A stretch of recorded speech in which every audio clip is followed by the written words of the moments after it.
Max Thorne stood at his office window, gazing at the Chicago skyline as the setting sun painted the glass towers in shades of amber and gold.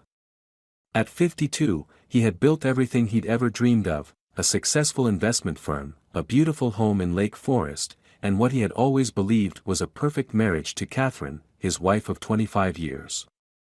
The weight of his Mont Blanc pen felt unusually heavy in his hand as he reviewed the suspicious financial records spread across his mahogany desk. Something wasn't adding up, and it hadn't been for months.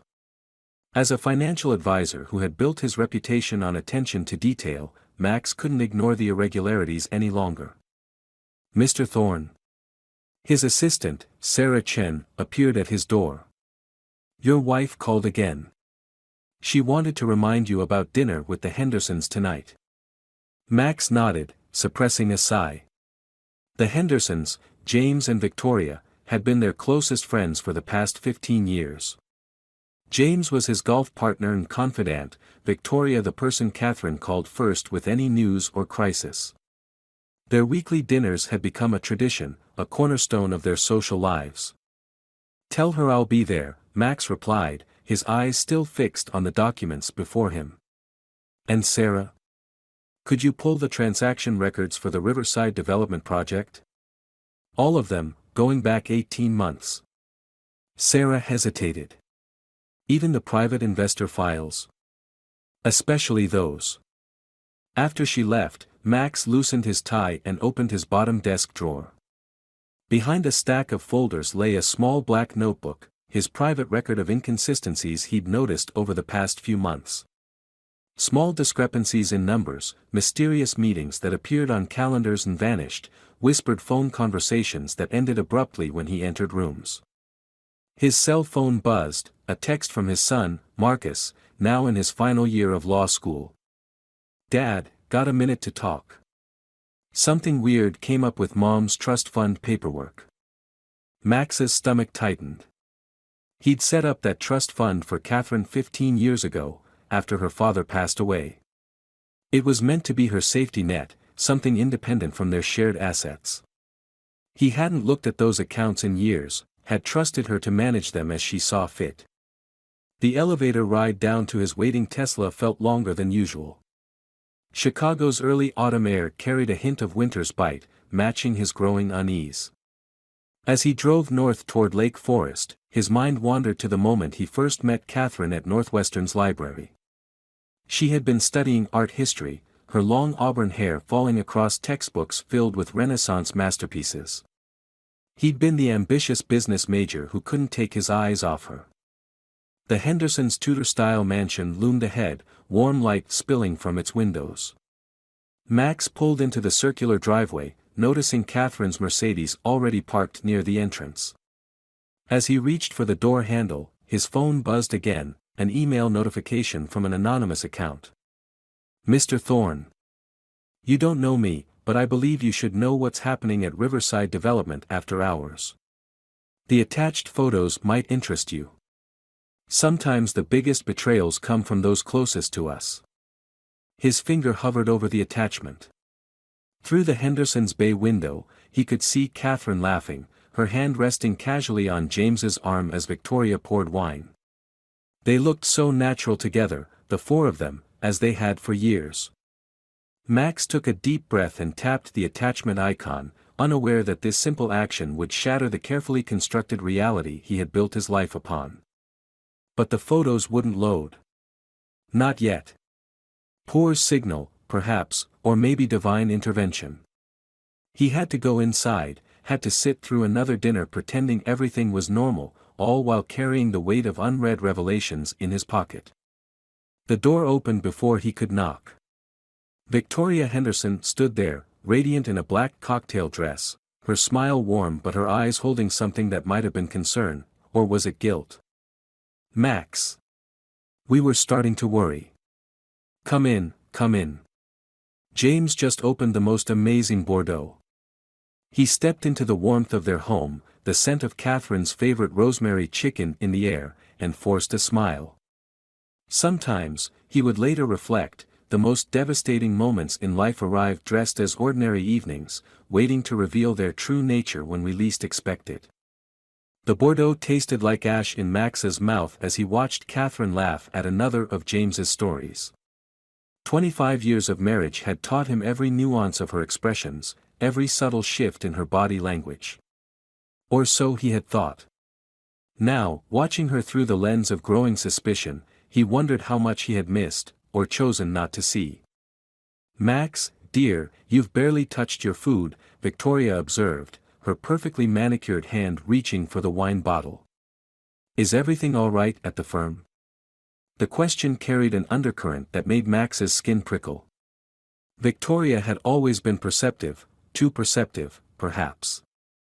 In the warm light of the dining room, he noticed the slight tremor in her hand as she poured more wine, the way her eyes darted between him and Catherine. "Just some complicated dealings with Riverside Development," Max replied carefully, studying their reactions. James's fork paused halfway to his mouth for just a fraction of a second. Catherine's smile remained fixed, but her fingers tightened around her wine glass. "Oh, that dreadful project," Catherine interjected smoothly. "You've been obsessing over those numbers for weeks, darling. Perhaps it's time to let it go." The casual dismissal in her tone made something snap inside him. Max pulled out his phone, no longer caring about social niceties. The photos had finally loaded. His hands didn't shake as he opened them, though his world tilted on its axis as the images filled his screen. The first showed the Riverside Development site after hours, security lights casting harsh shadows across the construction area.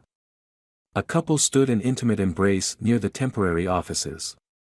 Even in the grainy nighttime shot, there was no mistaking Catherine's auburn hair, or James's distinctive stance.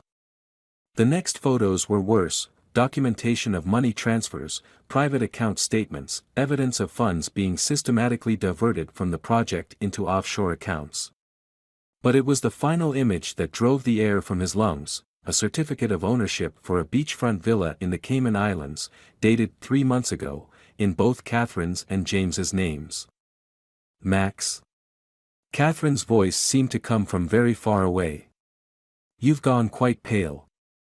He looked up to find 3 pairs of eyes fixed on him with varying degrees of concern and calculation. The weight of decades of friendship and betrayal pressed down on his chest like a stone. "Victoria," he said quietly, "how long have you known?" The silence that followed was deafening.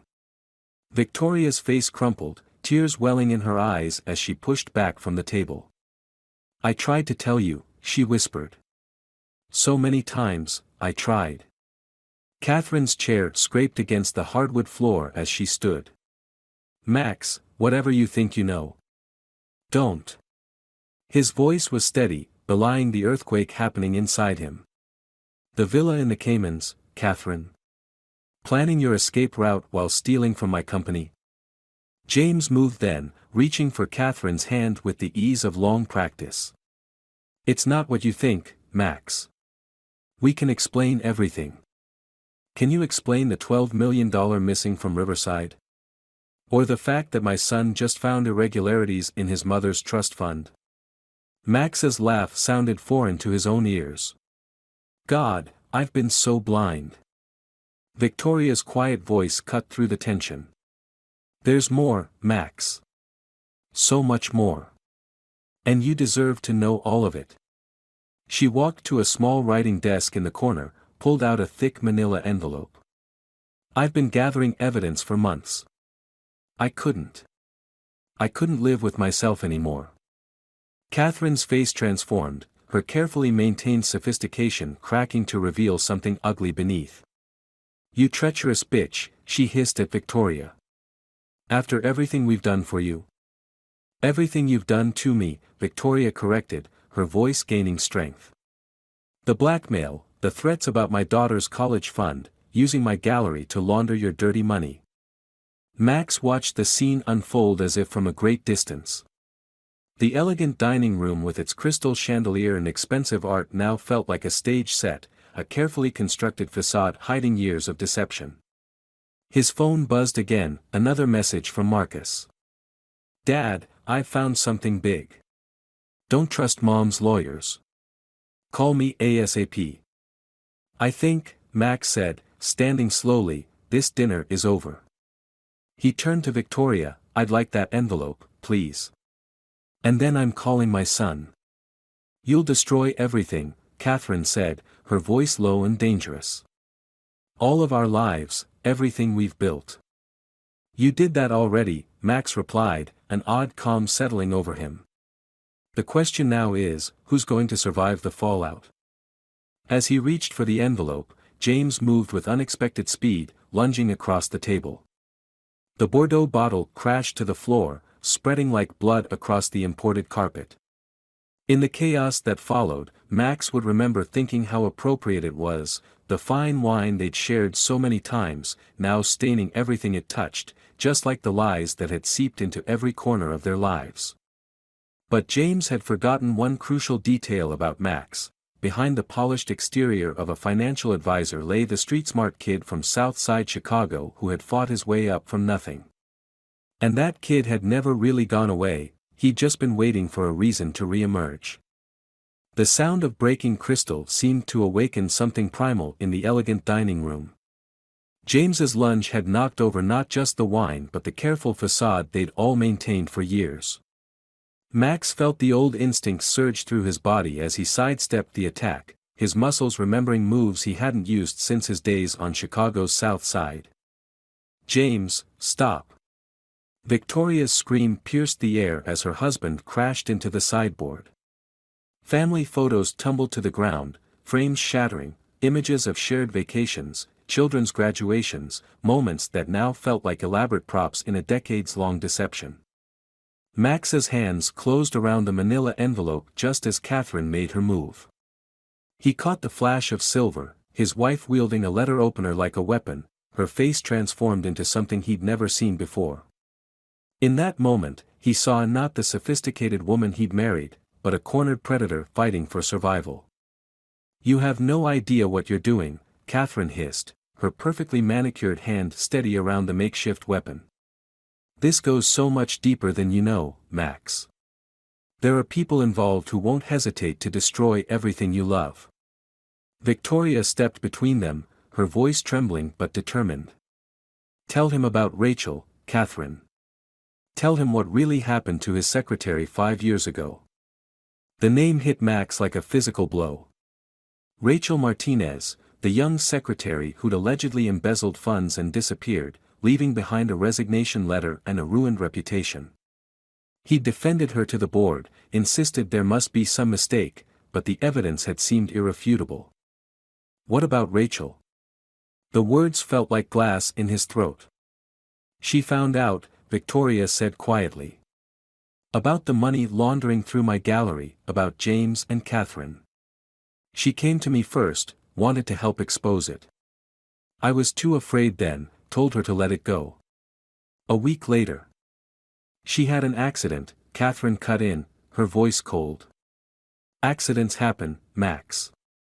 Especially to people who don't mind their own business. The implications of her words washed over him in a wave of nausea. How many others had there been? How many lives destroyed to protect this corrupt empire he'd unknowingly helped build? James had regained his footing, blood trickling from a cut on his temple where he'd struck the sideboard. Think carefully about your next move, Max. You're not the only one with a past. Remember Danny? The name of his younger brother sent ice through Max's veins. Danny, who died in a car crash 20 years ago, an accident that had never quite made sense. The investigation had been surprisingly brief, the case closed despite Max's questions about the failed brakes. What do you know about Danny? Max's voice was barely a whisper. I know that some answers are better left buried, James replied, straightening his tie with trembling hands. Just like some marriages are better left unexamined. Take the envelope if you want, but remember, you're not the only one who can reach into the past and pull out ghosts. Victoria's hand found Max's arm, steadying him. This is why I couldn't stay silent anymore. The bodies keep piling up, Max. The lies keep growing. Last month, they started moving money through my daughter's college fund. They're involving our children now. The mention of children cracked something in Max's carefully maintained composure. Marcus's text message burned in his pocket like a brand. His son, his brilliant, perceptive son, already piecing together the puzzle on his own. How long before he too became a liability in Catherine and James's eyes? "You're right about one thing, Catherine," Max said, his voice finding new strength. "I don't know everything yet. But I will. And Danny." He turned to James, seeing fear flicker across his old friend's face. "If you had anything to do with my brother's death, there won't be a place on earth where you can hide from me." The sound of sirens pierced the night, distant at first, then growing closer. Catherine's eyes darted to the window, then back to Victoria with dawning comprehension. "You didn't." She breathed. "I called them before dinner," Victoria admitted. "Gave them everything, account numbers, recordings, evidence about Rachel. About Danny. I couldn't live with it anymore, Catherine. None of us should have to." Max felt the weight of the envelope in his hands, heard the approaching sirens, and made a decision. Not the decision of Maxwell Thorne, respected financial advisor, but of Max from the South Side, the boy who'd held his dying brother and promised to always protect those he loved. "Victoria," he said quietly, "take your daughter's college fund documents and get out of here. Now. The police don't need to know you were involved." "Max," she started to protest. "Go. You've done enough. More than enough. Keep your daughter safe." As Victoria slipped out the back door, Max turned to face his wife and her lover. The sirens were very close now, red and blue lights beginning to paint the walls of the dining room in alternating colors. Catherine still held the letter opener, her knuckles white around its handle. "It's over," he told her softly. "The only question is how many more lives you're willing to destroy before you accept that." But the look in Catherine's eyes told him she was far from accepting anything. As police cars pulled into the circular driveway, she stepped closer to James, her free hand sliding into his jacket pocket. What emerged made Max's blood run cold, not because of the small revolver's lethal presence, but because he recognized it. It was Danny's gun. The sight of Danny's revolver froze time in the Hendersons' dining room. Max remembered the last time he'd seen that gun, on his brother's nightstand the evening before the accident. Danny had been nervous about something, had tried to tell Max about concerns regarding some of the firm's new clients, but Max had been too busy preparing for a board meeting to really listen. 20 years, Max said softly, his voice thick with realization. 20 years I've lived with the guilt of not being there for him that night. But you were there, weren't you, James? Catherine's hand trembled slightly as she held the weapon. We did what we had to do. Danny was going to ruin everything, the connections we'd built, the future we were planning. He was too much like you, Max, too righteous for his own good. Through the windows, Max could see police officers approaching the front door. In the distance, more sirens wailed, the cavalry was coming, but would it arrive in time? He called me that night, James said, his usual polish cracking to reveal something darker beneath. Wanted to meet, said he had proof of money laundering through our European accounts. We thought we could reason with him, make him understand the opportunity he was throwing away. But he was so damn stubborn. The doorbell rang, its chime incongruously cheerful in the tension-filled room. No one moved. So you tampered with his brakes, Max said, the pieces finally falling into place. My own brother. And then you stood next to me at his funeral. Held Catherine while she cried crocodile tears. Helped me set up a scholarship in his name.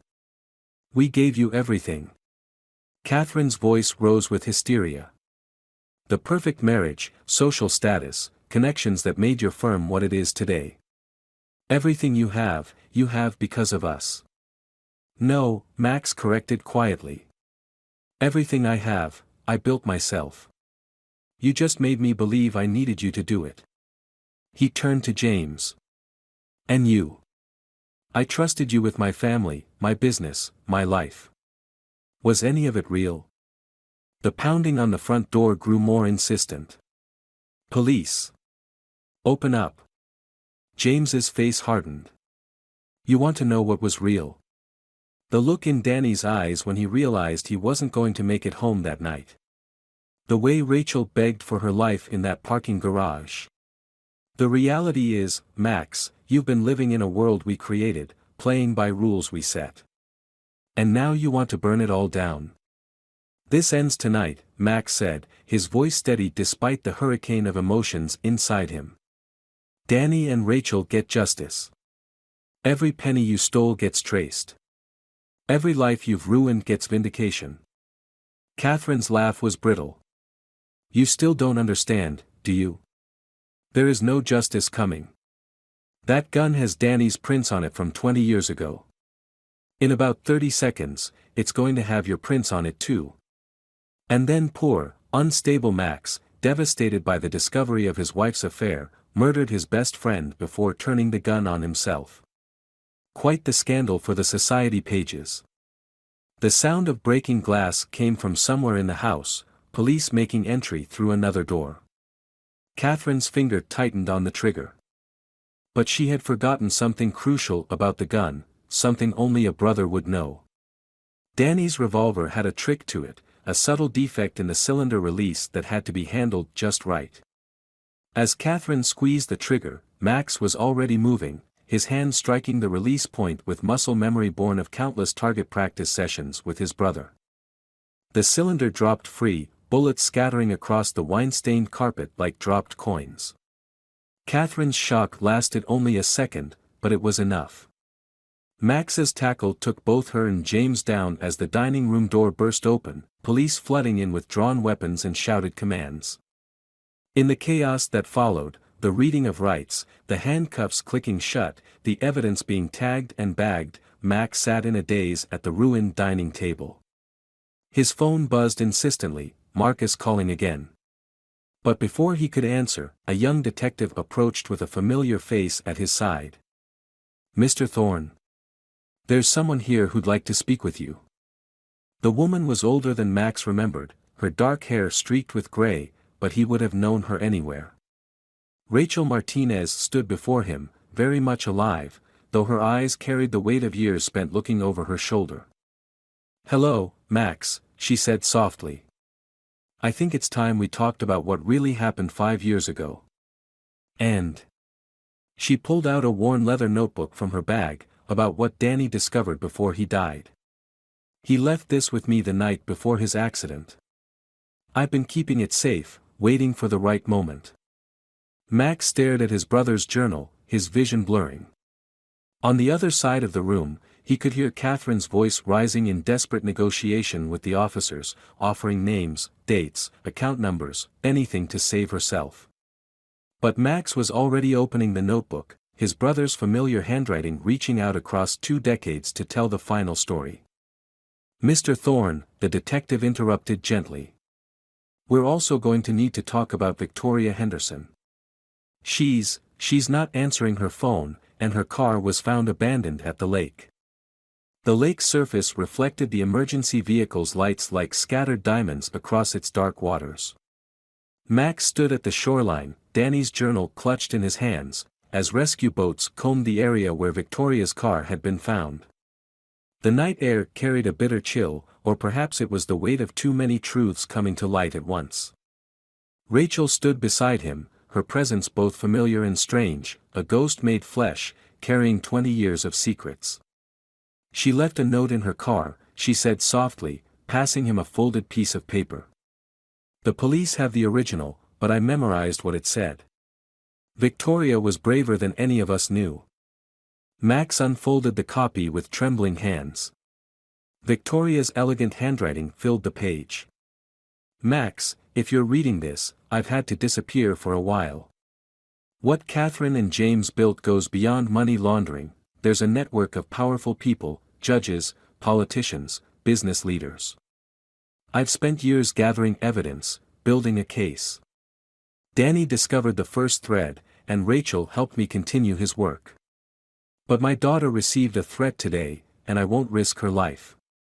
The evidence is hidden where Catherine would never think to look, in plain sight, at my gallery. The entire fall collection, every piece of art, contains coded documentation. I've been hiding the truth in beauty for years, waiting for the right moment. Rachel knows how to decode it. I'm sorry I couldn't tell you everything at dinner. Some truths require perfect timing. Take care of my daughter if I don't make it back. And Max, forgive yourself for not seeing it sooner. Sometimes love blinds us to protect us until we're strong enough to face the truth. Victoria. She's alive, Rachel said with quiet certainty. Victoria's too smart to let them catch her. She planned this, just like I planned my disappearance 5 years ago. Sometimes surviving means disappearing until the right moment. Max opened Danny's journal, its pages yellow with age. His brother's words leaped out at him. K&J aren't just moving money, they're buying souls. Every transaction has two ledgers, the money, and the leverage. They collect people's darkest secrets, their vulnerabilities. That's the real currency. A young officer approached, her face grave. Mr. Thorne. We found something you should see. She led them to an evidence tent set up near the lake's edge. Inside, laid out on a folding table, were dozens of photographs and documents recovered from Victoria's car. Each told a piece of a larger story: surveillance photos of judges leaving hotels with mistresses, bank statements showing massive transfers to offshore accounts, medical records revealing covered-up addictions and mental health struggles. My God, Max breathed. They weren't just criminals, they were architects of corruption. And Catherine, she wasn't just my wife. She was their collector of secrets. Rachel picked up one of the photos.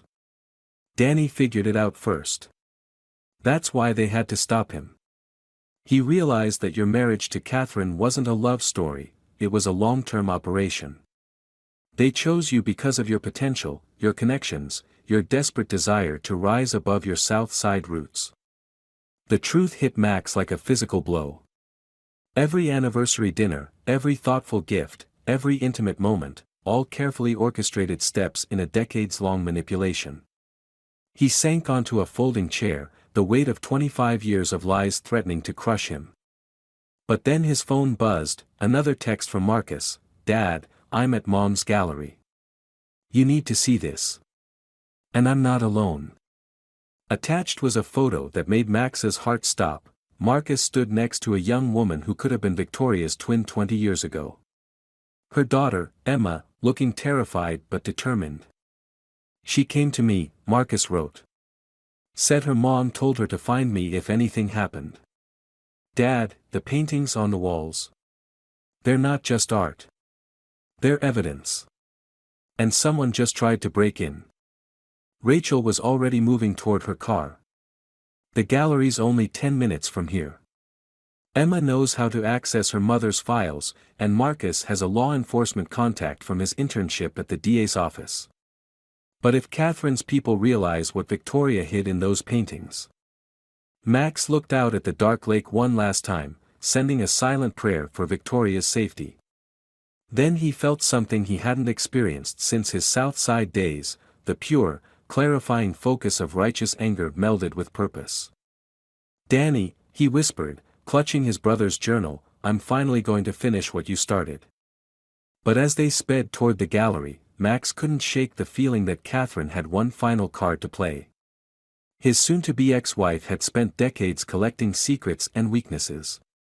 And somewhere in that vast archive of human frailty, she had saved something special for this exact moment, a secret so devastating it could destroy not just him, but everyone he had left to love. The gallery's windows came into view, illuminated by a single light on the second floor.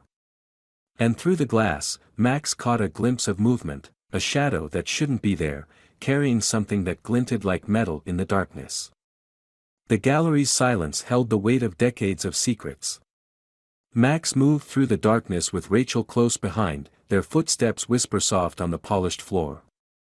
Somewhere above them, Marcus and Emma waited, unaware of the shadow Max had glimpsed through the window. Each painting they passed seemed to pulse with hidden meaning, Victoria's coded testimony of years of corruption and abuse. Abstract swirls concealing account numbers, landscapes hiding surveillance photos, portraits whose eyes held the truth of countless ruined lives. "Dad?" Marcus's voice drifted down from the second floor, tight with controlled fear. "We found something in Mom's private collection. About Danny, and about me." The metal stairs to the upper gallery felt like a path to Judgment Day. Max found his son and Emma huddled over a painting he recognized, one Catherine had insisted on keeping in her private study. All these years, he'd thought it was because she loved the serene mother and child depicted in its peaceful garden scene. Emma's hands trembled as she held up an ultraviolet light, revealing hidden text flowing through the garden's pathways. "Mom documented everything," she whispered. "Every threat, every manipulation, every life they destroyed. But this." She swallowed hard. "This is about Danny's last night. And about Marcus's real mother." The world tilted beneath Max's feet. Marcus, his brilliant, compassionate son, stood perfectly still, his face a mask of contained emotion. Rachel wasn't just Danny's friend, was she, Dad? She was his wife. And Catherine, she made sure I'd never know my real parents. Rachel stepped forward, tears streaming down her face. "Danny and I married in secret, knowing it wasn't safe to tell anyone. When I found out I was pregnant, he was ecstatic. But then he discovered what Catherine and James were doing. The night they killed him." Her voice broke. "I was waiting to tell him we were having a boy. Catherine threatened to hurt you if I didn't disappear," Rachel continued, reaching for Marcus with shaking hands. "She said she'd raise you as her own, keep you safe. I thought I was protecting you by staying away. But every year on your birthday, I'd come to the gallery, look at the paintings, hoping Victoria would find a way to tell you the truth." The shadows in the corner moved. "Such a touching family reunion," Catherine's voice cut through the darkness like a blade.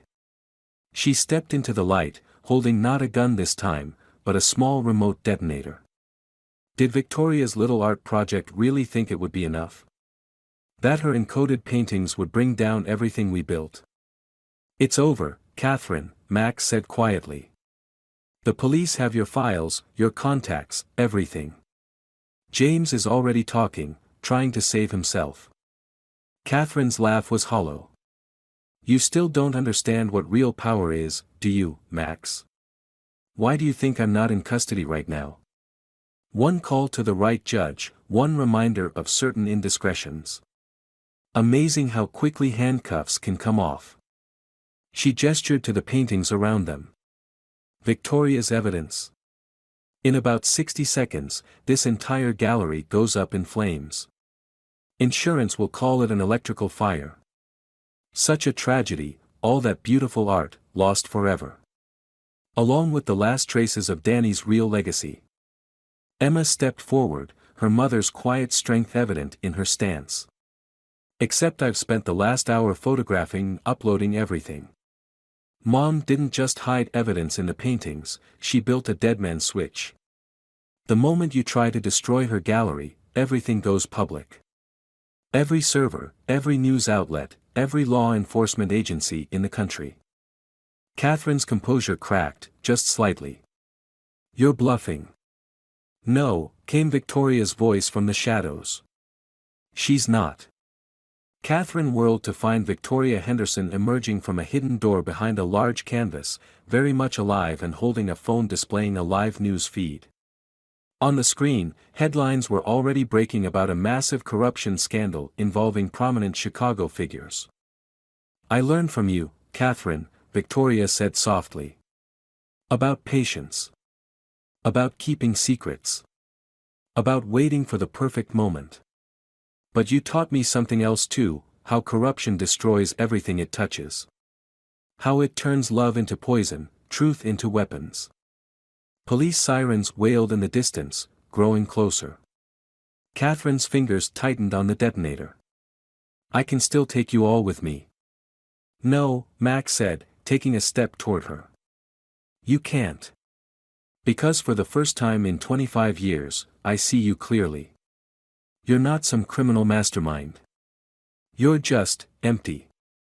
A collector of other people's pain because you never learned how to feel anything real yourself. The detonator clattered to the floor as Catherine's shoulders sagged. The sound of police boots thundered up the stairs, but Max barely heard them.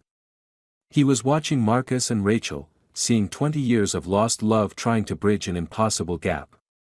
Seeing Emma and Victoria embrace, their bond stronger for having survived the fire of betrayal. Dawn was breaking outside the gallery windows, painting the sky in shades of hope. Max picked up Danny's journal, thinking of all the mornings his brother never got to see, all the years of love Marcus had lost with his real mother. But as he watched his son take Rachel's hand, saw the tears and smiles they shared, he understood something profound about healing.